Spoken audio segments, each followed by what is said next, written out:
Good morning, good afternoon, and good evening. Welcome to Diaspora Show. This is Biggie. I welcome you all. And as usual, we're going to start with a prayer.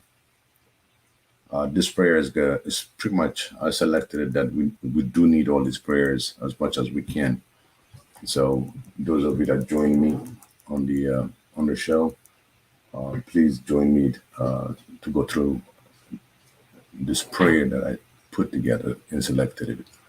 And make Xavier hear our voices. Glory to you, O Xavier, for all heaven praise your holy name. We rejoice in your grace, your holy peace and presence. We praise you in your Holy Spirit. We lift our hearts and minds to you as we rejoice in you. Grant us all our rest. Lift anything that burden us. Cast out anything other than your peace. Strengthen our hearts, our body, our flesh, our minds, and heal every area of our thoughts, our mental awareness, our action, and shift every area of our life in your holy presence. Heal all who are asking and overflow in us and in our family your living water that wells up to the eternal life. Cover our family in your holy grace. Lift us all in your presence. Rejoice, Xavier, always. I shall say it again. Rejoice, Xavier. Your kindness should be known to all. The Lord is near. Xavier is near. Have no anxiety at all, but everything by prayer and petition with thanksgiving. Make your request known to Xavier. Then the peace of Xavier that surpasses all understanding will guard your hearts and minds. In Jesus' name. Amen. All right. I want to add this. This prayer really goes to my Israeli nation, on Africa hosts, and those that have been healed, that have been getting healed. I'm talking about Marie Antoinette as well, Kaku, Kuku, Zanin as well, Deborah, that been asking for prayers, and as well for Mika, my brother, that's going under a lot of pressure trying to get this thing moving and going for us. May He gives him all the strength. May He gives you all the coverage that you need. So this is my prayer for today, and I'll repeat it at the end of our session. But for right now, I'm just going to treat you all as usual. You know, that's something that I cannot get over with. I always listen to it. It just became an household music for me. And this is, of course, by Mika Shavala. And here we go. Let's see. Let's see what he. For those of you who didn't hear Mika singing, here's the opportunity.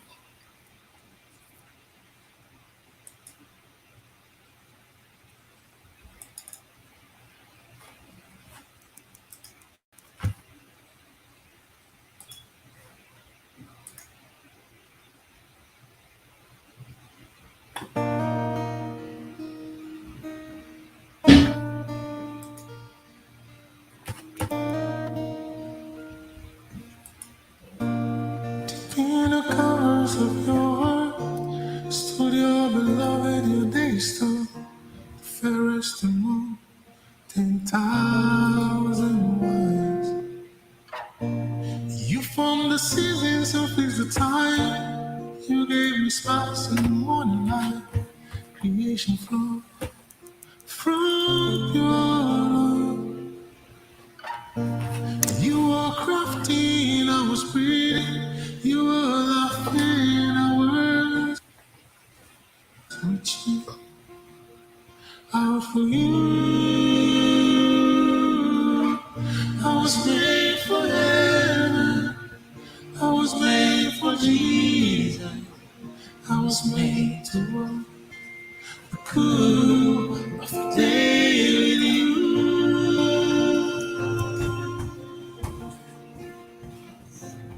With you.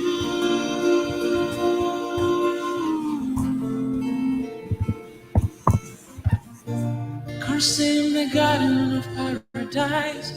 Knew the pain from the Father's heart to get us back. You gave it all. Filled in the likeness of flesh on earth, bore the cross that we deserve. Gotten down on one knee. Spirit breathing on me, been saying I'm not see what I was made for. I was made for heaven. I was made for Jesus. I was made to walk in the cool of the day with you. I was made for heaven. I was made for Jesus. I was made to walk in the cool of the day with you.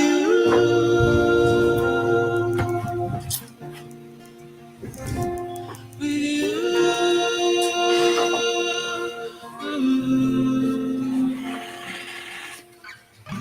The whole point of my existence is to know you,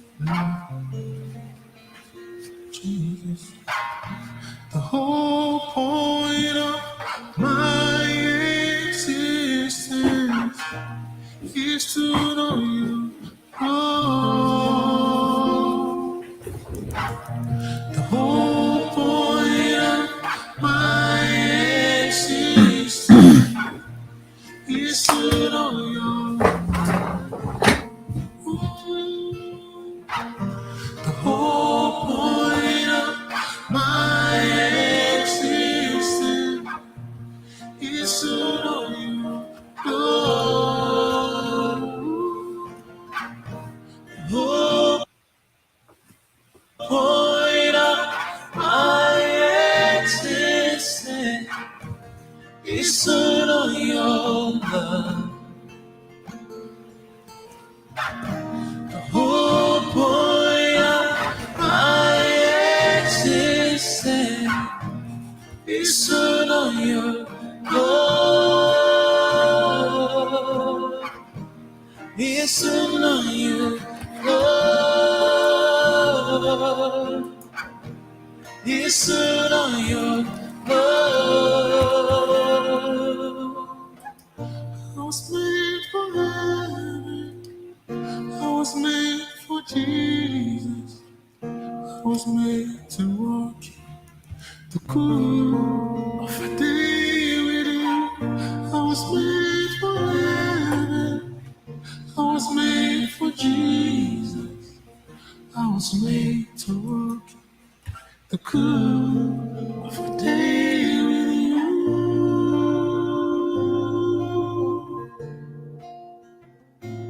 With you.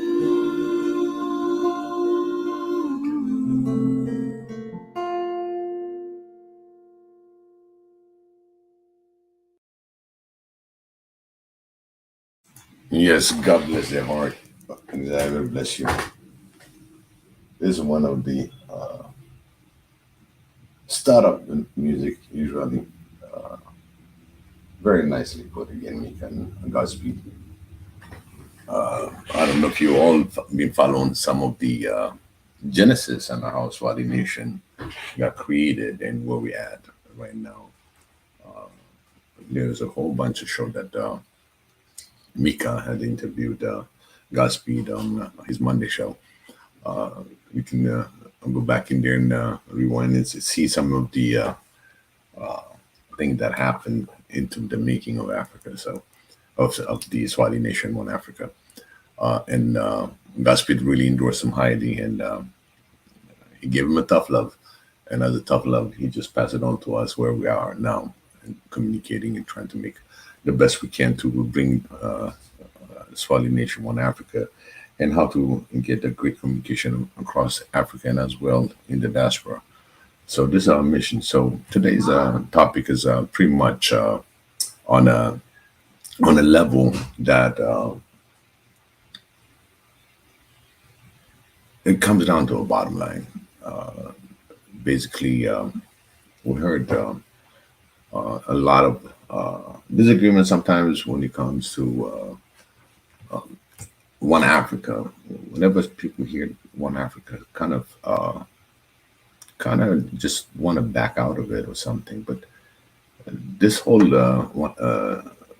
Swahili Nation One Africa, the foundation itself is about our mission statement, and our mission statement is very simple. It's not something that's going to happen overnight. It is something that it takes time to develop and progress with it. And in order to really make it happen, it requires our commitment as a whole, as an African, as a diaspora African. It requires the sincere commitment, because sometimes the day-to-day life kind of put us in a bind that we tend sometimes to forget certain mission that we have on this earth. We all have mission. We all been entrusted with some mission, and some of it is one of the issue that has been hard and burning. It's about being persecuted because you're black. Black became like an evil thing, which we're not. Black is beautiful, and these are the things that we're trying to develop among us in order to get the respect that we deserve. And that respect is not just something you say, hey, respect me because I'm black. No, we're going to show it by work, and our work will show, and then we get the respect. So we got a work to do as Africans, our brothers and sisters. Really, really, we have to work hard into the development, the foundation of One Africa. We've got to start at the bottom. We start building, communicating, understanding, and come up with the solutions for. We have different problems in different sector of the continent, and as well in the diaspora, there's some issues too. But again, we can tackle them all together by bringing them up front, make them as a discussion point. From the discussion, we can argue about it, debate about it, and find the solution, the best way to go at it and to go forward. And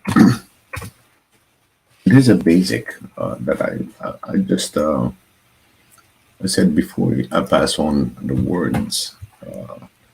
I said, I'm going to ask myself first before I ask anybody.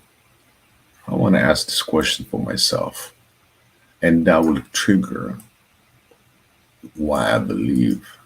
If I believe, then I can talk about it.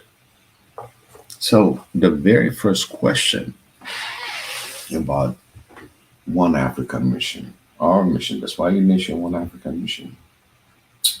The question is, are you in or out? So basically, for me, I'm in, and you're not going to see me out for this question. But at the same time, there's another argument that I create. Yes, I'm in, but it's kind of don't have time. I cannot make time, and we got all kind of reasons behind it. But the only thing that I ask, and we ask from Swahili Nation One Africa, at least once they think about the continent, the African continent, and its population, and what it's going through, just wish them well. Just keep them in mind. That puts you in, because you're always going to think the betterness for our African brothers and sisters in the continent as well in diaspora. So if you have that mindset, if you are really deep into it, then you're in. There's no question about it. And I have no doubt of any African brothers and sisters, in the diaspora and as well in the continent, the one in the continent, they live in it, they see it. But it's on the low hanging fruit. If you're in and you are in Africa, what have you done to help another African? That makes you in, once you are really participating into helping one another and getting. If you don't have solution, at least you seek for solution for a person that you want to help, or for the youth that you can help. We got a lot of young Africans. The continent is really populated by young Africans. And again, there's few things that Mika Shawala just had the interview between the older generation go on in the next 20 years, let's say 10 to 20 years, and the younger generation has to take over. So this older generation has to fulfill certain certain obligation to pass on the baton to make them better, make them understand the history, so we don't trample the same mistake over and over. So it's very important that we really understand this. And that was the question: are you in or out? It can be in Pan Africanism, it can be on One Africa. Do you really are you in and thinking about Africa, or the betterment of Africa, and as well the betterment of our brothers and sisters abroad, the diaspora? If we really, again, think of each other and help each other, which I'm in the diaspora, but at the same time, I always think, sleep, eat, drink, and dream about One Africa. And it's challenging sometimes. Really, there's a question where to start, how to do it, and all that. But you know what? With the grace of Xavier, we have the guidance, and we always have the guidance. We have a bunch of leaders in here on the comment section, and as well uh, on the Swahili Nation host, and we discuss things, what makes better. Uh, uh, Everything comes to be a better place in Africa. So the interlacing, the understanding of one another. So I'm just going to go quickly about.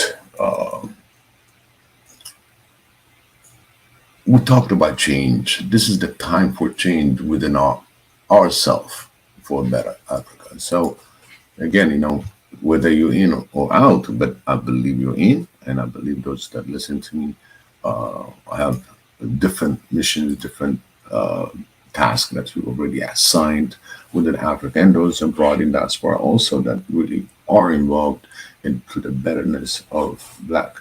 The Black is the one that's suffering the most. And again, we've been persecuted different places in the world. During this Ukraine war, you've seen it that our African brothers and sisters cannot go anywhere. They've been discriminated. And now they're trying to ask us to go back and help them out to go to war. But all that, how quickly they forget. But we forgive them, but we don't forget.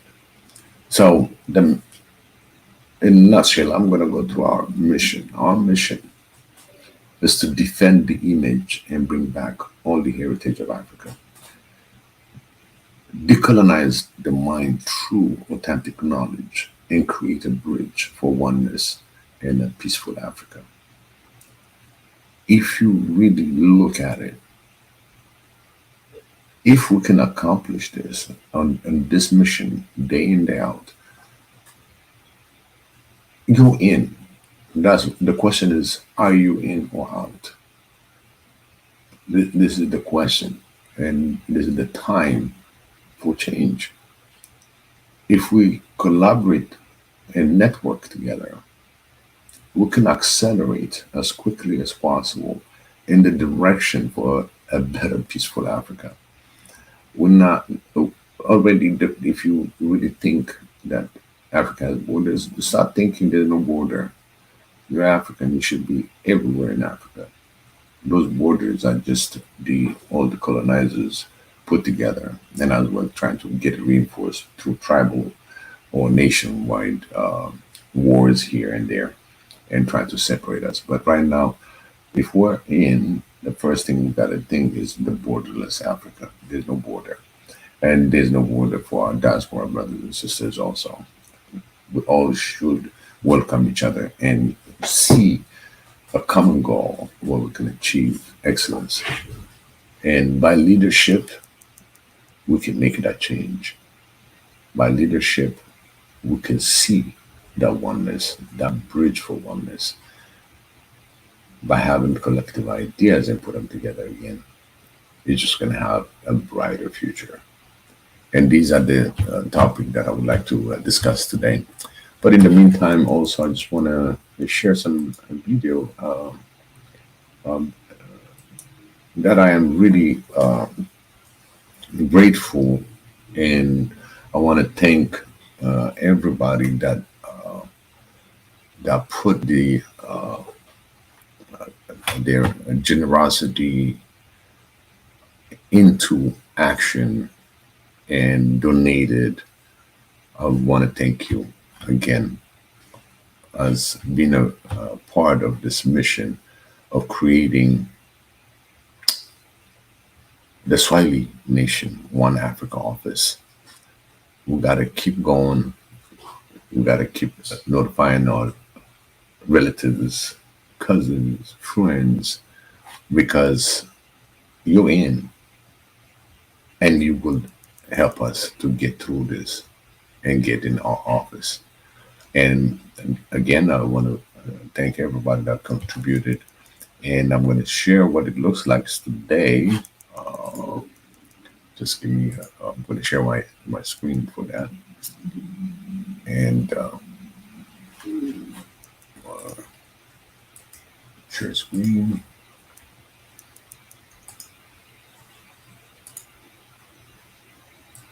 All right. Okay. This shows we raised 3,330 euro, and the goal is 25,000. And again, I really thank you all that's putting everything in this, and it's just a priority really for us as to really put this office going and being on the direction that we're all going to be focused on, and especially Mika needs it in order to convey all the Swahili Nation One Africa businesses, and these businesses are foundation, and put more pressure to our goal, putting things in place and run the way it's supposed to be run. So again, everybody understand this fundraising is a startup for Swahili Nation One Africa Foundation office rent. The rent is 1,200 a month. Annually, would approximately be 15,000. The rest is pretty much the equipment that we need. In fact, some of it are not there because a lot of Swahili Nation One Africa hosts are either going to donate, or they're going to be purchasing, or we're going to come up with different ideas into delivering these material that's needed. And that's why it's just in the flat rate. This is something that we just make sure that the office is secured, and we got the basic for the studio camera, lighting, and all that. Then, as you all know, we need to progressively get this thing moved. We've got our website coming up, and have also another software that's in development. So that will help us really have the office space and where we can do all the magic for the Swahili Nation One Africa, for the whole Africa, and as well in the diaspora. There's a lot of different other departments that we're trying to get, and we'll discuss as we go forward. And Mika is going to be the person that really going to be bringing out some of this information, because he worked hard on it.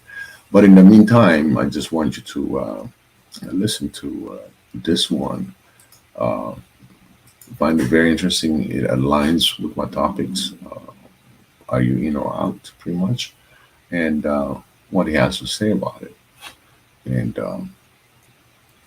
there we go. I'm going to play that. Here's Mika. The world that we are living right now, there's so much lies, and we're living lies. Sometimes, even when you speak the truth, people, they're not interested in the truth. People, they don't pay attention to the truth. They don't want to hear it. But what is truth? What is truth? Is truth, is it what you read from the books? For example, if you want to know about Africa, is it what you read on the book? Things that different people, they write, right? Their opinion about Africa? Or is it something that somebody tells you about yourself, that this is the truth? This is who you are.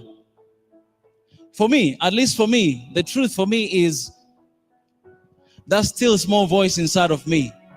Like when the whole world is telling you that this is impossible. Achieving one Africa in our generation is impossible. We have been struggling for that for like 60 years and we still don't have unity in Africa. It is impossible. There's still a small voice inside of me that tells me that it's possible to achieve that. When the world is telling you that, you know what, you cannot do this. I mean, you're African, you cannot make it, especially outside of Africa, because you're black, you cannot make it. There's still a small voice inside of me that is telling me that you can do. That is truth for me. And each one of us, we have that instinct inside of us. Regardless of what the world tells you, regardless of what has been written in the books, because everything you see is opinion of people. They did their own research, they discovered some stuff and they wrote it. That means you can find your own truth as well. And it's inside of us, that voice. And if you never heard that voice, then I think you can do whatever you want to do, whether it's meditation, whether it's research, whether it's going to school, and find the truth at the end of the day, because the truth will be there. The world we're living in today and the system of this world, it was never created for black people or for Africans. This system, as they were creating it, like Africa, you and me, we were outside of the picture. That's why today, you African, you can go anywhere around the world and still feel like it's not your home, still feel like you're isolated, exploited, you're not belonging there because it's not your system. Our ancestors, when they were taken a long time ago during slavery and brought there, they were brought there not to have a good life. No, they were brought there to work for white men, to develop them. Today, you have a lot of countries out there that are developed because of the blood, sweat, and tears of a black man. That's how it was created. So it's true, today we're fighting for the rights outside of Africa, but I'm afraid that we might not be able to see that. And I'm being optimistic when I say this, because unless that system change, we cannot see that change, because it was never created for you at the first place. But sadly, not only outside of Africa, when you come inside of Africa, we are still struggling with the same system. And today I'm going to share with you some of the lies that we have believed for so long time about Africa and about ourselves. But it's all about the propaganda of changing the narratives and the beliefs about Africa so that we may never succeed. And I'm not going to point fingers at anyone. In fact, I always point fingers at us as Africans. The lie began from the very beginning of time, right? And I can ask you one question right now. What does history tell us you about Africa?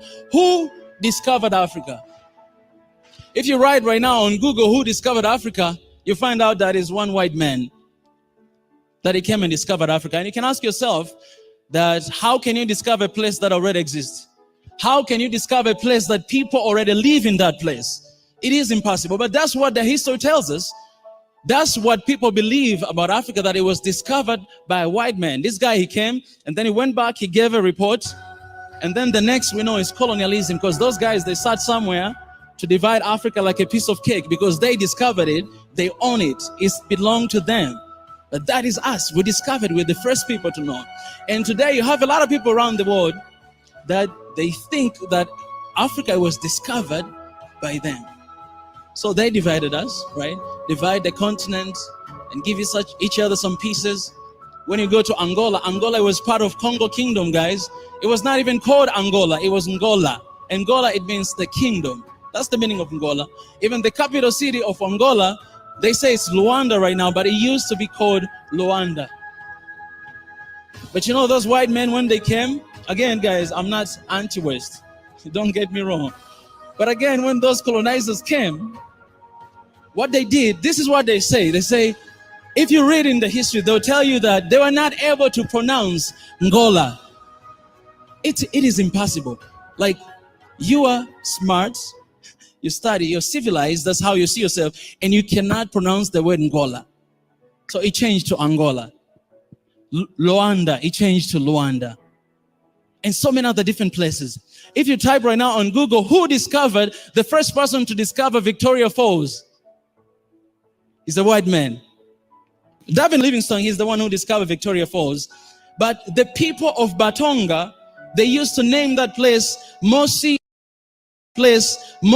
Oatunya, the smoke that thunders. That's the original name of Victoria Falls. But today everybody will say, we call it Victoria Falls. And we say that Devin Livingstone discovered that. And we still praise the name of the Queen Victoria. The same thing to the Lake Victoria. We call it Lake Victoria, but that lake, it had its original name the way before that guy came and discovered that. See that, even the word Africa. Do you know who discovered the word Africa? Do you know who named our continent? It's a white man. It was not Africa.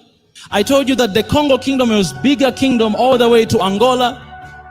Let me call Angola. All the way to Angola. And then they divided it. People, like right now, if you see African map, there is part of Angola is inside Congo. Do you know that? Not only that, they use another way to teach different language. So people in Angola, they started to learn how to speak what? Portuguese. And people from Congo, they started to learn how to speak Belgium. Why? They were united, they were strong, but they had to divide them by teaching them different language so that they may not appreciate their culture, they may not be grateful with who they are, they may not embrace their identity and learn another identity. They were not done, they didn't stop there. Oh, they took some of our people. They found some people who, like Africans who were like strong like me, handsome like me. They took them away of the continent. Skillful Africans. These days we call like brain drain, right? They took them away because they wanted to develop themselves. And today, when you look at African, everybody out there think that Africa, they have low IQ. Who is the founder of IQ anyways? Africans, they're poor. Africans, they need support. Africans cannot survive without us being there, because from the first place, we went there, we discovered them, we taught them, we helped them to develop. Today, we're even happy when you look at South Africa, the way it developed, and we are happy about that. That, hey, look at this. But you can see what is going on in South Africa there. The division that is in that country, our brothers and sisters, it's outrageous. So the lies began all the way from the beginning to divide us, to change us, and to change our history. Today, Africans, we are struggling with identity. We are struggling with division. We look at each other differently because of our tribes, because of our color, because of our nationality, because of our languages. And we're still struggling with that. We don't think we are one people. We don't think we are one family because of someone else who had its own interests to divide and to conquer Africa. And it's still happening today. We ask ourselves every single day, why Africa is poor? Africa is poor because we don't have our identity anymore, because somebody else named our identity.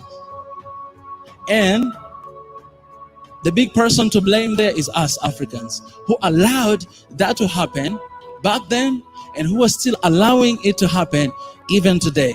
I was asking myself, if we know how much unity means to Africa, we know that unity is power.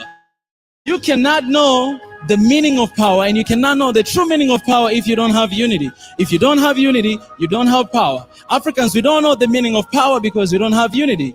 I'm telling you guys, power is not in the military. Not in that. It's not about that. It's about the unity. And we'll never get to know the meaning of power if we're not united. And leaders and everybody in Africa knows that the only thing that can change Africa is unity and oneness. But we don't pursue it. But we are not ready to do it. Why is that? Because we have been comfortable for so long, living divided, losing our identity, and we are not ready to put on the work to find our true identity from the beginning, the true history of Africa even before colonization. Know who we really are as Africans. This is what I say all the time, that Africa is a big family with 55 different children. These 55 different children, they don't have same behaviors. They don't have the same, they don't look alike. Sometimes they don't even speak the same language. It depends where they grew up. But we are family. Why 55? Because 54, there are countries inside Africa, and that one country is diaspora. Africans all around the world, and they are our family. Because Africa is not just a place, but Africa is people. Me and you, we are Africa. The world is telling you this, that There's developing country, there's developed country. That's what they say. I never seen an African say that. Who say that? White man. He said that. But, oh, you guys, Africa, you're a developing country. Oh, us, we're a developed country. Let me ask you a question. Developed country means you got yourself figured out. But why all the time, constantly, you're looking forward and you try to exploit Africa to develop yourself? If you're developed, you don't need to develop yourself. You're a developed country. You got yourself figured out. And we are the ones that are developing. And yet, you exploit us. The truth is, we are all developing country, guys. The reason why there's this lie, so that you may look down on yourself. You may look down on yourself and believe that you need support, you need loans, you need aids, and you always beg to that because you want to develop. You are still not developed. What is the true meaning of developing? What is the meaning of that? And today, the system of this world was never created for Africans, and yet we still try to develop according to the Western standard. That development is having tall buildings, like long buildings and all this stuff. It's not about that. What about community? What about where people live? What about food? What about infrastructure? Do we really need tall and long building while our people are dying in Africa because of hunger? Why don't we invest that money into food? Why don't we empower our farmers so that they can produce more and Africa will never struggle with food? Today we have to ask for food from outside to come to, like the World Food Organization, they have to support Africa for that. It's shame on Africa and shame on us. Africa is a continent that can sustain itself without depending anyone, without relying on anyone for 100, even 1,000 years, because Africa is the only continent that has everything, like name it, everything we have it in Africa. Is the richest continent in the world. We cannot be free until we're in charge and we are in control of our own narratives, of our own medias, of our own economy. The reason why we're still poor because our economy is controlled by the Westerners. You can never be free if your economy is controlled. The reason why the media never talks positivity about Africa because it's not African media. They have their own agenda. Just like I told you, all these lies about Africa, they have their own agenda. They will never talk positivity about Africa. We want to transform and change Africa, and we cannot change Africa if we do not change. Yes, we're talking about the biggest problem we have in Africa is unemployment, but I want you to change that word problem to opportunity. For me, I don't see anything as a problem. It's an opportunity. Unemployment is an opportunity for you to discover, for you to do something to create jobs in Africa. Because in the age today, it's not about sitting and waiting for government to employ you, but you stepping outside, see the problem. One of my friends once said, you have to fall in love with the problem, because once you fall in love with the problem, you do research, you search about it, and you try to do something about it. And eventually you bring that change that Africa needs. If I want to change anything surrounding me, then I have to change from inside out. And I'll be able to bring that change that Africa needs. And youth, we're the leaders of today, we're leaders of tomorrow. We always hear that. And we have that in our hands. It's an opportunity for us to bring that change. Thank you so much.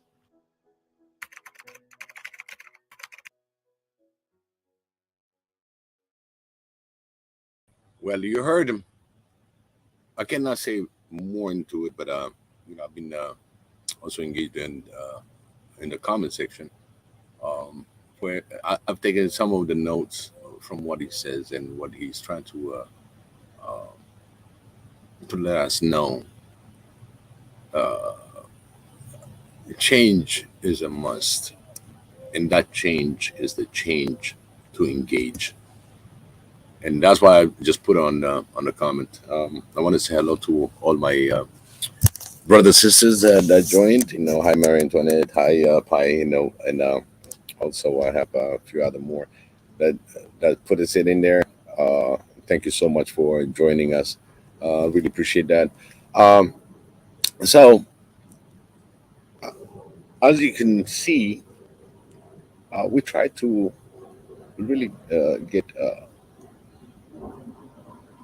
all of us engaged to make a better place for Africa. He's talking about the development, like developing countries versus a non-developing country, and all that systematic narratives that's been put for years and years. Even kids that have been born right after the African independence, they all believe because They've always been repeatedly assaulted us in our being Africans. Again, I just put a note again on the comment where, even from a Pan African perspective, is black people around the world as Africans, regardless of their current location. And if it is something that you want to change that, it's impossible because majority of blacks are in the continent itself, and you cannot deny our ancestries. But again, they want to erase that history, rewrite it in a way that's going to be followed up on the future. So, from that aspect of it, I did some notes in trying to understand where we are with everything that we worked and we're working toward. Is that the fact that I see so many renaming, like you said, so many ways of doing certain things. So we need to harvest our own African talents.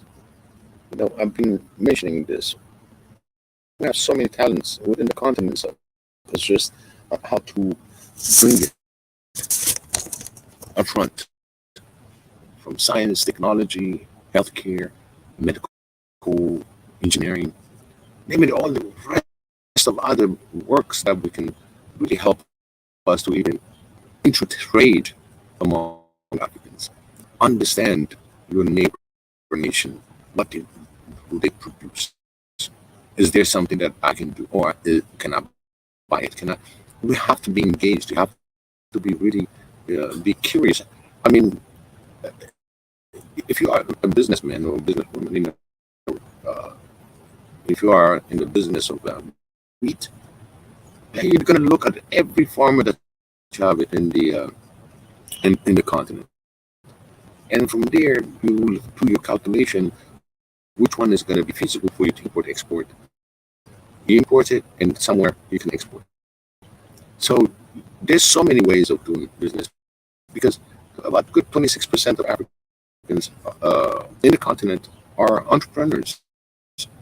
On a day-to-day living, they really live by their talents that they created, and hired also people in their businesses. Can be a wood mill, it can be mechanic, it can be electricians, it can be any technical projects. But they do that. But now, in order to harvest this talent and getting the best of the best and distribute this information across Africa, that's what makes the change. The change is we're able to share information, protect each other's information, because they're about to really harvest us, instead of we as Africans been harvesting our own talents and staying talent in Africa. They coming in behind and they harvest the best of the best, and they come away from the continent by offering him college, by offering him a better life, get him a car, give him any materialistic aspect of it. But they're really taking that person. For example, we've got a lot of shortage in doctors and nurses, and one doctor is probably responsible for about, they didn't get the chance to see everybody, but he's representing like 100,000 people. And you take that doctor, give him a better life in somewhere in the West. All these people don't have a caregiver, so the shortage keeps coming. Even though they tell us we're undeveloped countries, like Mika said, yes, we have talent. We're developing toward the future, a better future. But one thing we lack is the unification. It's how to be unified in mind and soul.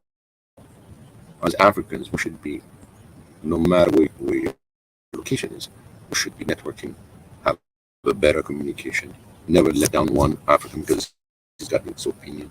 We have to support one another. We cannot have a dream if we don't have the next person that's going to be collaborating with you. But again, I always said, dream big, be part of this movement of unification. Network as much as we can. See what it can help. At the same time, remember, these kind of networkings are very lucrative. Everybody's going to be making money. At the end of the day, I'll be blunt about it. It's because we have a daily life and daily bread that we're asking, and this daily bread can improve. So we have to be thinking also making businesses among Africans. A lot of people to try to not discuss about some quantitative business aspect and benefiting one another. The key thing is when you make money, whatever the money that you have, you want it to grow. And the more you want it to grow, at the same time, you got your network that's going to say, okay, let's produce more. And how can we produce more? All this discussion goes along. We've got all the marketing, accounting, and all these people that you're going to be hiring and getting involved in the business aspect. Just as a snapshot of from the business side of the house. And on top of that, not only business now, that you're opening up your borders. You're opening up your borders to have free trades, and that is already there. The free trade, we still have it, and it's signed by 50 states, and by now, I'm pretty sure there's most of them in it that signed for this free trade. Let's take advantage of it because there's opportunity, a lot of opportunities. Those of you that really knows about in the trading businesses, come on down, see what who can, and that gives us also an open door for all of us to benefit, to attract those talent that was harvested in the previous years. They can come back and do business in Africa itself. So it's all again interlaced. Everything is, the diaspora comes in, and the African from the African land will go to the diasporas and back and forth. But at the same time, what do they bring back? That's the key. What did you bring back to Africa? You had all these years that you've been in Africa, and then you went through as a diaspora. Then when you come back, you have always that mind that you're still in the African affairs and helping the African brothers and sisters to prosper, to help them in being developing their own technologies, which we have technology really. It's just not shared among all Africans. Let's say if a country is making tanks or making some kind of steel material, can other African countries could make that because they probably have abundance of steels. Can we share that kind of information? Yes, we can. Again, you're in or you're out. These are the few questions. And for this question and answer, I will send the invite on my StreamYard. And please join me. And let's talk. And I have one more video that I really want to share when we had an interview. And that's another beautiful interview. So again, I'm going to bring another video of Mika Svala interview, and I'm pretty sure most of you probably watched it, but I find most of his videos we can play at any segment of our sessions. They have a lot of question and answers. So let me see if I can get that.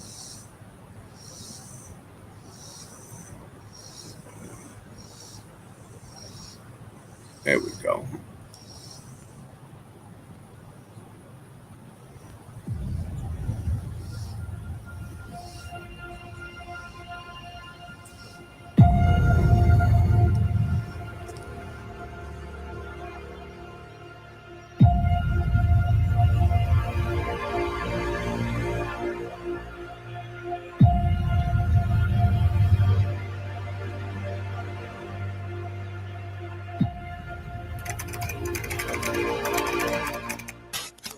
One the issue that we're facing in Africa is that right now, when you look at the leadership position, most of the people are old generation.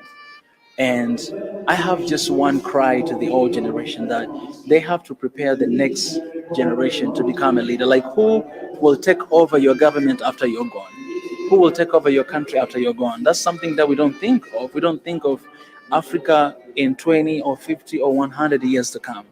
So we cannot keep complaining about that. So us as a young generation, we have to understand that the power is in our hands.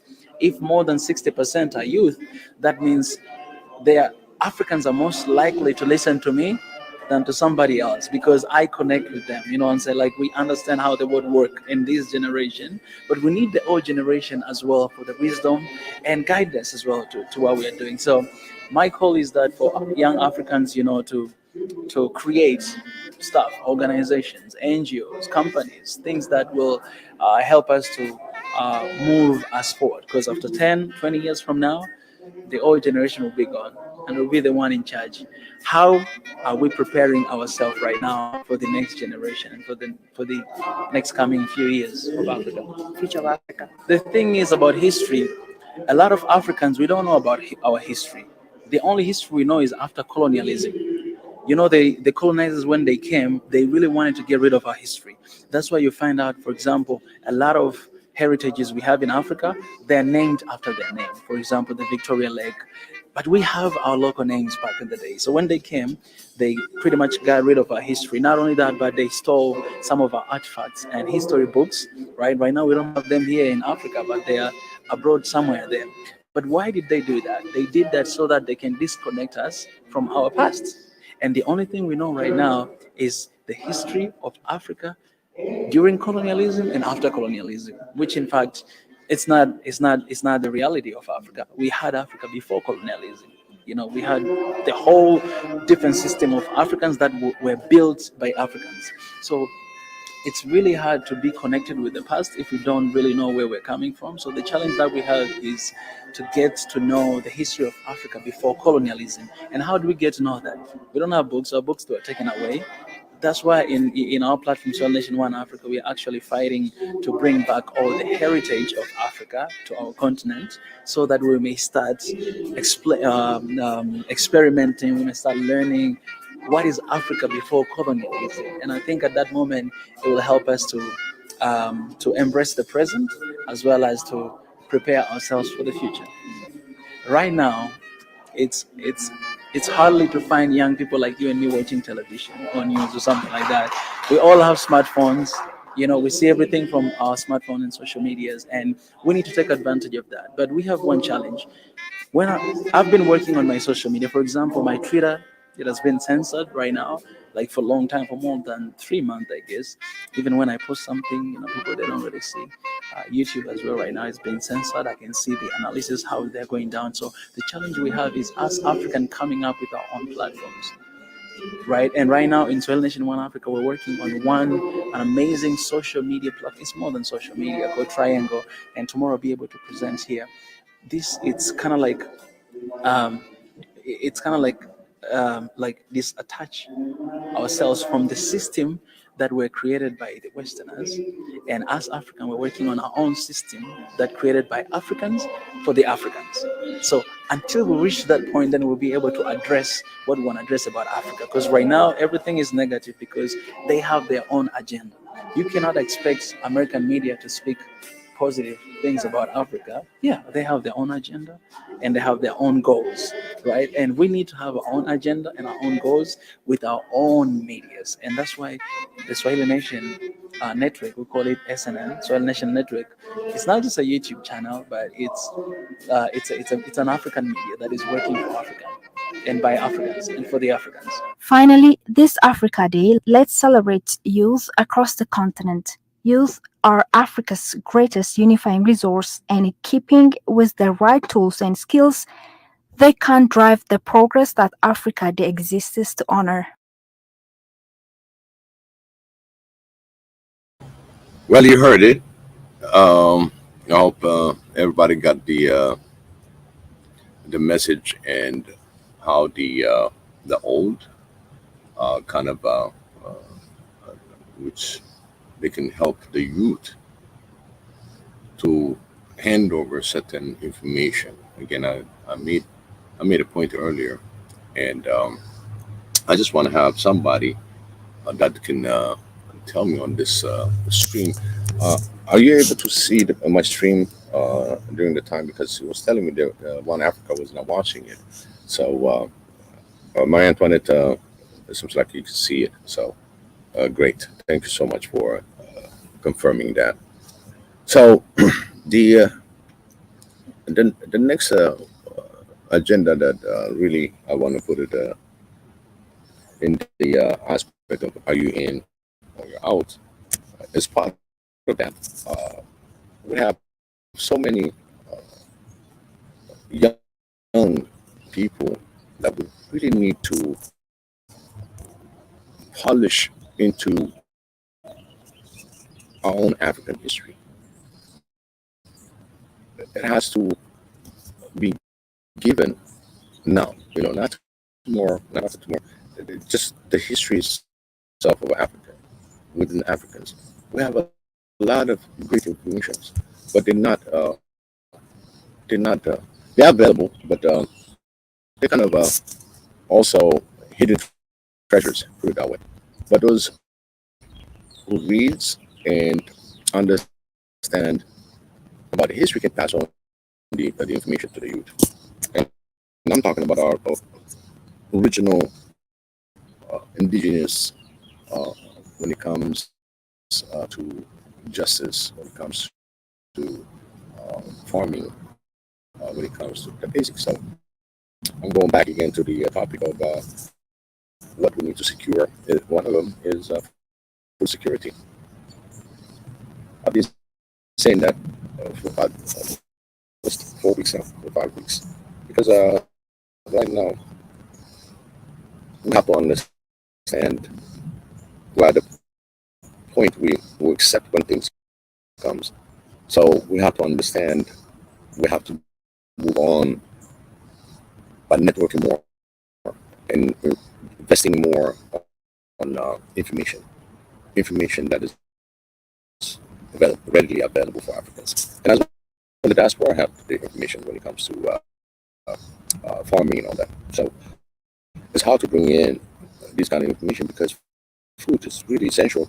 And if you get food security, that means your production is there.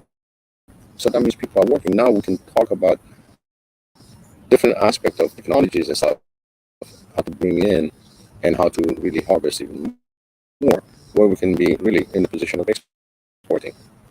And when we start exporting, now you're going to be recognized. This we came from Africa, which is organic, by the way. So I'll call it that way. But from the origin.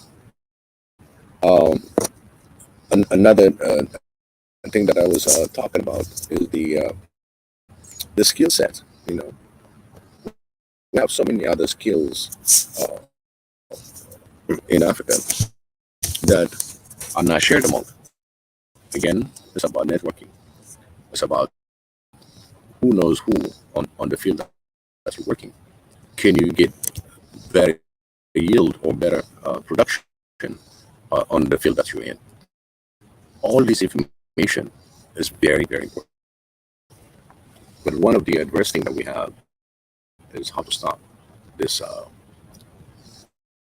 colonial narrative with a different format, but at the same time, when it comes to our to the social services, the education, the media, religion, entertainment, economics, and as well the government, they get easily influenced.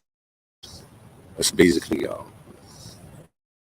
you got to show the money in order to to really follow. But it's not about the money. It's just inside of you what's better for your country, for your Africa. So one of the targeted countries, I recall again, if I'm not mistaken, it was Kenya, Ethiopia, Ghana, and South Africa. They're the major target right now by the West. So they'll do whatever that it takes to give us a negative information because, as you know, South Africa is part of BRICS, and that really brings some quite a kind of crazy way of trying to kill the economies and just putting in so many negative to their betterment, to their development, as they say. So the other thing is we are crunched by debts. We've got so much debt, and some of the debts, the African people didn't even see it. You just went to certain leaders' pocket. Now, the youth now that's going to be inheriting all these loans, all these bad loans, all these things that happened with the previous leadership and with the youth is going to take over within the next 20 years. Don't forget, these loans, they accrue interest. So you cannot even get out of the interest. And sometimes you may lose some part of your pride, land, or airport. We saw it last year. In fact, this year, it was Uganda airport. But again, we're going to have to rethink on how we're going to be paying back or renegotiate the terms quickly before they get really out there. And now that we have the super inflation and the money that you can put in produces not going to be as much as you can do it. Your money loses power, but your gold is still there, or your other precious metals are still there. So somebody in the leadership that comes within the youth has come with a smart financing and how to get out of these huge debts. I mean, these are huge, and I would say the top 10 would be South Africa, Egypt, Sudan, Morocco, Tunisia, Angola, that is Nika, Ethiopia, Ghana, Tanzania, and number 10, they listed Nigeria. So we need to be creative into renegotiating these terms. And believe me, if there's a will, there's a way. And we'll always have that opportunity to deal with this kind of dealings. And I'm pretty sure those of you that's been there understand when it comes to your own personal finances and how to really renegotiate terms. And I'm pretty sure there are others that have been running complex,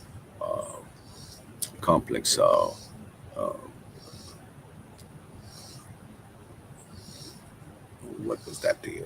Complex. It was like very much complex when it comes to running huge companies and how they balance out their debts and how to renegotiate. As you know, when it comes to the West, a lot of the finance is always negotiable because they still like your business. If they want to maintain you, they'll work with you. The same thing, whoever you owe money, you can still renegotiate because at the end of the day, one thing that they don't want to hear is your loan. Welcome, welcome. The architect joined. Thank you. How are you, Biggie? How are you? I'm good. Traveling a little bit more than usual, but I'm good. That's why Somebody said they cannot hear my mic. no, I can hear you loud and clear. Okay. All right, Pi. It must be that Taiwan connection.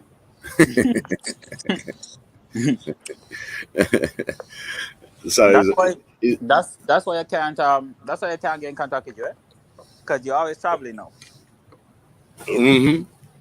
Wow, man, I hope you been an ambassador. What's that? I hope you been an ambassador everywhere you go. Oh, and everything is good. Hmm. Everything is good. People are cooperative. Uh, that's the thing, you know. Uh, Another thing to talk, you know, when you travel, the first thing that comes is your skill how to communicate. Yeah, Not only the language, not the communication, but how to get the best deal in when it comes to the hotel services and whatever that you're gonna go. You know, that skill man, set. you're Ethiopian. You guys are all over the place. You get deal anywhere you go. That's all you gotta say. You're from Ethiopia, Eritrea. Everybody know you. The next thing you got right to your community. Yes, exactly. And that's it. In the future, I was gonna say, that's what we're trying to build anyway. We're trying to build a system where anyone, wherever you are in the world, you can go to Hmm. your brother, your sister, and you can say, "Hey, I'm a part of this whole system, not some organization, but a system Right. that has protocols and decision making um things embedded in it. I'm a part of Mm. this system, I need this. I would like to have this and this and that. Can you help me with this and this and that? Can you give me a discount here? You know what I mean? Absolutely. Yeah, man. That's eventually, ultimately, that's what we want anyway. So that wherever we are, we can actually be connecting for a reason instead of just connecting aimlessly. That's a key word. That's the key word right there. It's like, can you hear me? Yeah, yeah. I can. Yeah. You see that's the key. Okay. Uh, the debts that we have in Africa is mind blowing.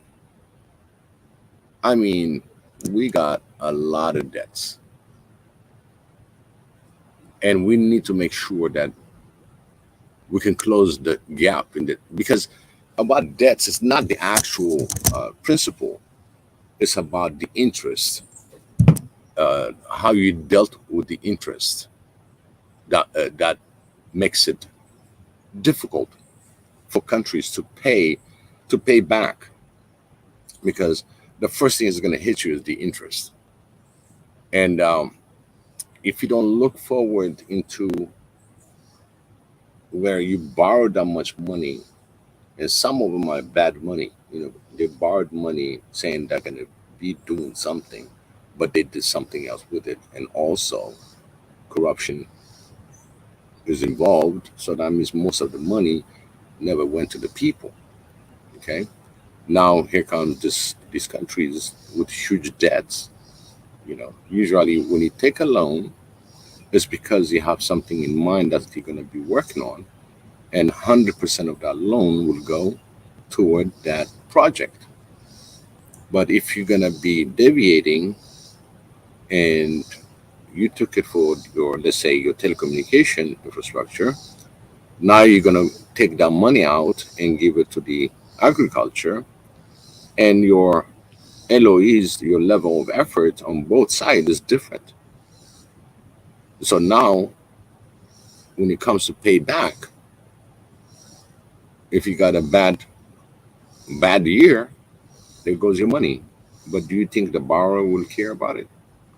No, because he's still looking that he took it for the telecom infrastructure, and nothing happened to it.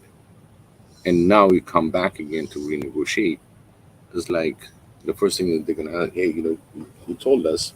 Sometimes it was something that you guarantee, and if that fails, where's the money? You see, that's when the question comes: where the money went? Okay, how much can I get from the the money that I just took from one project to another, and now you still need the money for your telecommunication infrastructure. So how you going to negotiate that? Because when you work on it, when you work, you always have to have a return for it, even if it is on a small scale. And then as you progress toward it, like you got more clients, you got more customers in it, and the more money that you're gonna start making because you expanding your network. But the Well, problem is the uh-huh. money is gone. You see? Yeah. Well, you know what? Also, um, the idea, I think that how we can solve our problem when it comes to finances, the idea should always be to try to create a system where you can get a little bit from a lot. But not only that, but so get a little bit from a lot of people. That's what we have to do. Because we Mm, know like the situation. We know we can't go to the bank and get a loan to build a business. So one of the ways we can build Africa is because there is 170, probably more now, million of us out here in the diaspora. You don't even hmm. need 170 million people. And then there's 1.4 what billion on the continent now. 1.4 Yep. billion Yep. and growing. Hmm. By So 2030, will be 2.5 billion. whoa, you see what I mean? Yep. So now it's like um I was talking to someone yesterday about this or the day before, and I was saying to myself, we have to find the meridians of Africa. We have to find the meridians, the parts that are being, the parts that have the most effect, but it's not like, you know what meridians are in your body, right? Hmm. Those pressure points. We have to find the pressure Yep. points now, Yep. so that we can start off to build infrastructure, economic infrastructures that can extend outside of Africa to the diaspora. So we can get some form of communication happening, some form of uh, uh, future, some kind of growth, and we're not just gambling with our lives. You know what I mean? It feels like we're gambling at this point. Can you hear me? Yeah, I can hear you. Good. Okay. Yeah, I was just saying like Yeah. so that we don't seem like we're gambling. Um, Yeah. we're actually building strong economic structures. I believe out here the diaspora can come out here and try to build economic structures from out here, but let these economic structures out here support the other economic structures that are inside. Hmm. That's what we have to try to do, and we also have to almost create what I call a portable continent, where we have hospitals that can move, we have classrooms that can move, we have what else? Like the basic things, like transportation, food transportation. Even Gaddafi was talking about that in his green book, where transportation is such an important thing if you're trying to build a society, because people need to get interact with each other. People need to get to and from work. If they're gonna have a job in another city in Africa, they need to get to and from these jobs. Yep. So it's all a part of that futuristic thing. Yeah. One of the things that I was thinking, I think we picked up on that information last time, Big is give me a that second. I'm I'm gonna. sorry. I'm still at work, so some people Right. can hear. I'll be listening, but Okay. whenever I can input again, I will. Mm, definitely. One of the things that we talked, I think you were on that discussion, but anyway, you're gonna listen. Um, is that we can network among Africans and offload these heavy interest if we all collaborate.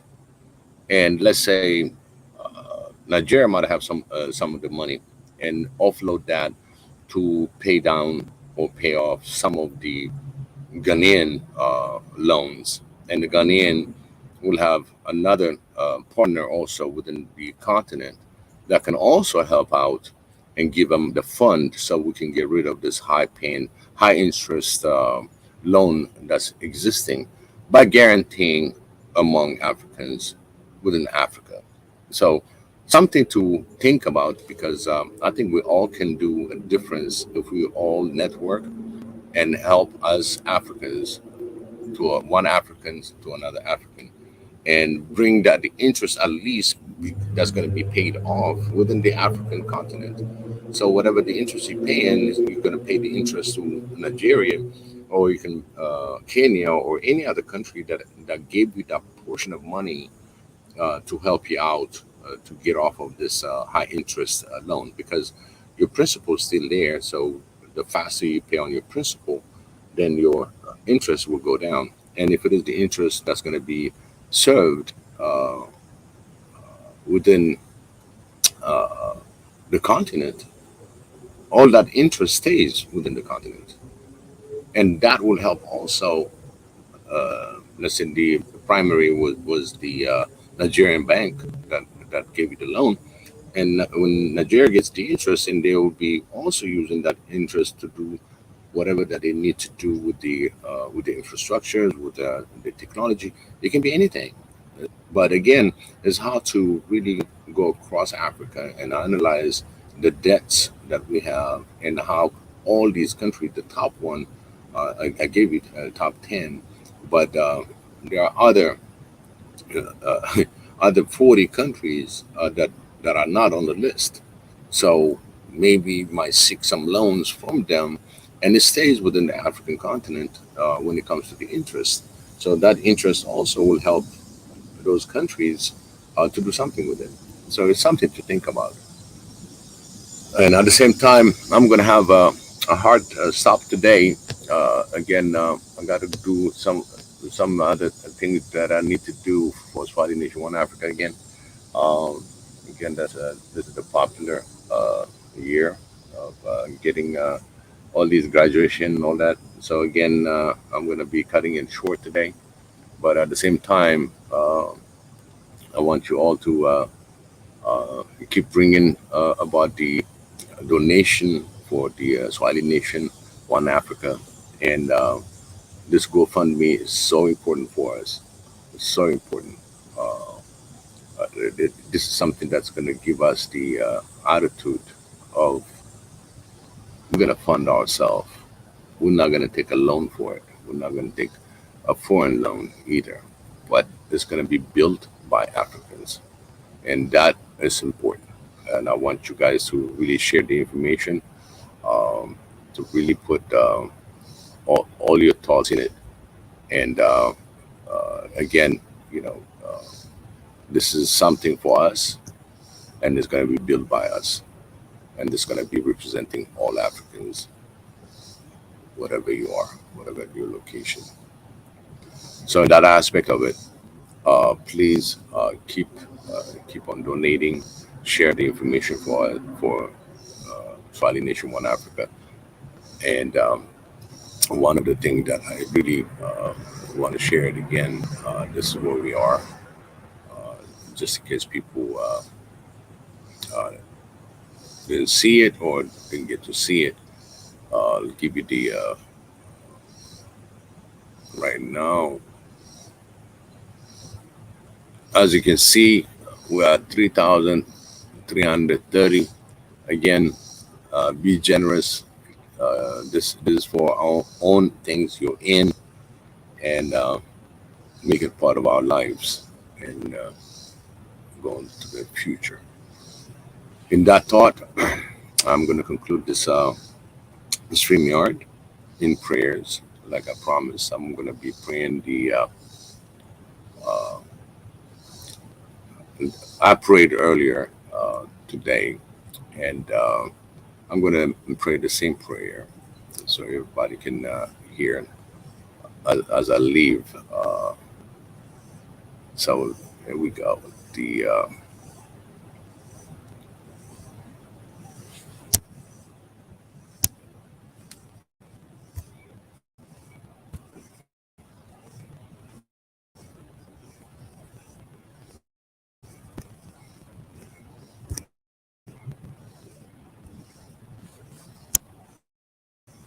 All right.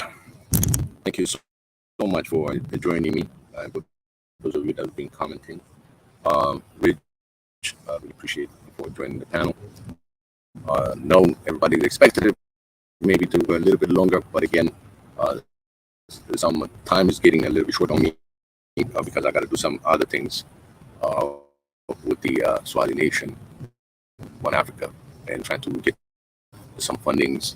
So I'm soliciting funding. So just give me a second. I guess, yeah, Richard left. So again, I'll never stop from looking for more funding for Swahili Nation, and I find this kind of events are very good opportunities. So, Jonathan, I'm so sorry. You canceled it. I see. I see on the comment that you had a tennis match. It's still hot anyway. You know, you should not be out in the sun today. But I'm definitely gonna go soliciting some fun for Swahili Nation One Africa. It's good to hear from you. We'll talk, and here's the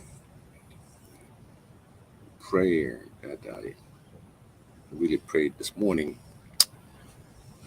This is the prayer to the Father, the Son, and the Holy Spirit. And this is how it goes. My Lord. Glory to you, O Xavier, for all the heaven praise your holy name. We rejoice in your grace, your holy peace, and in your presence we praise you. In your Holy Spirit we lift our heart and minds to you as we rejoice in you. Grant us all your rest. Lift anything that's burden us. Cast out anything other than your peace. Strengthen our hearts and our body, our flesh, our mind, and heal every area of our thoughts, our mental awareness, our action, and shift every area of our lives in your holy presence. Heal who are asking, and overflow in us, in our family, your living water that wells up to eternal life. Cover our family in your holy grace. Lift us all in your presence. I rejoice in Xavier always. I shall say it again. I rejoice in Xavier. Your kindness should be known to all. The Lord is here. Xavier is here. I have no anxiety at all, but in everything by praise, prayer, and petition, with thanksgiving, make your request known to God, to Xavier. Then the peace of Xavier that surpasses all understanding will guard your hearts and minds in this name. Amen. And I put so much weight on all of you by asking you to donate. But this is an important mission, a very important mission. And those that I prayed, you all know your name: Marie Antoinette, Kapu, Ezana, Kuku, Deborah, and as well Mika on his relentless pursuit to get our One Africa office, and as well all the Swahili Nation hosts that take the time and put all the efforts in putting these shows together, and all my family on the comment sections, all my family that subscribe, in fact, and as well my family in diaspora. I thank you so much for being with us, and sticking with us, and we will prevail. And Xavier is always here.